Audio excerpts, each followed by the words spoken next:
আমরা দীর্ঘদিন ধরে বলছি সরকারের ভিতর সরকার রয়েছে। আজকের এই হামলা থেকে প্রমাণিত এই সরকারের ভিতর সরকার নয়, আসলে দেশটা কোথা থেকে পরিচালিত হচ্ছে সেটা নিয়ে এই সন্দেহ প্রমাণিত হচ্ছে। দেশকে ডক্টর মোহাম্মদ ইউনূস স্যার পরিচালনা করতেছেন নাকি কচুঘাট থেকে পরিচালিত হচ্ছে তা আমাদের কাছে সুস্পষ্ট করতে হবে। কার নির্দেশে যৌথ বাহিনী বিপ্লবীদের উপর হামলা করে? আমরা এই ধরনের হামলা দেখেছি পার্টি অফিসের সামনে শেখ হাসিনার আমলে। বিএনপি, জামাত, গণ অধিকার পরিষদ প্রত্যেকটা দলের উপর হামলা করতে আমরা দেখেছি।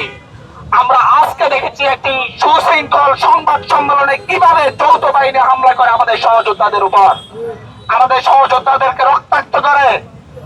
ডক্টর মোহাম্মদ ইউনূস স্যার, আপনাকে প্রশ্ন করে বলছি, আপনি বলেছেন আপনাকে ছাত্ররা ক্ষমতায় বসিয়েছে।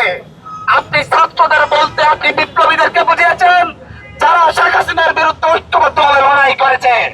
সেই লড়াইয়ে বিএনপি ছিল, জামাত ছিল, গণ অধিকার ছিল, ইসলামী আন্দোলন ছিল, সব রাজনৈতিক দল ছিল। আর যারা আপনাদেরকে ক্ষমতায় বসিয়েছে আজ তাদেরকে রক্তাক্ত করছে আপনার প্রশাসন। আপনাকে জবাব দিতে হবে। যারা আমাদের এই অভ্যুত্থানকে ধারণ করে, যারা আমাদের এই অভ্যুত্থানকে লালন করে, যারা এই অভ্যুত্থানের কারণে আজ ক্ষমতায় আসেন, তাদেরকে বলবো আপনার সহযোদ্ধাদের উপর সহযোদ্ধাদেরকে রক্তাক্ত করা হয়েছে।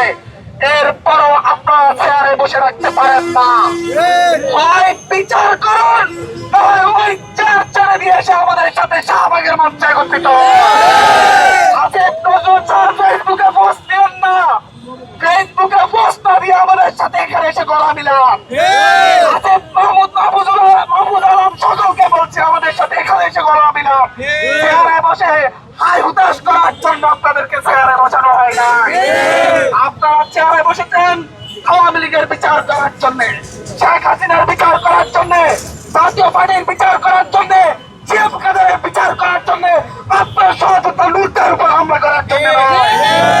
আপনারা হয় চেয়ার ছেড়ে আমাদের কাতারে আসুন, না হয় আমরা আপনাদের বিরুদ্ধে রাজপথে নামতে বাধ্য হবো। আমাদের রক্ত আলাদা নয়। আমরা যারাই দীর্ঘ সময় ধরে ফ্যাসিবাদ বিরোধী লড়াই করেছি তাদের সকলের রক্ত হয়।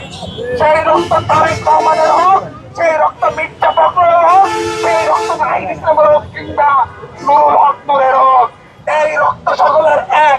বিপ্লবীদের রক্ত, তারই রক্ত চলবে আমাদের হৃদয়ে আঘাত লাগে।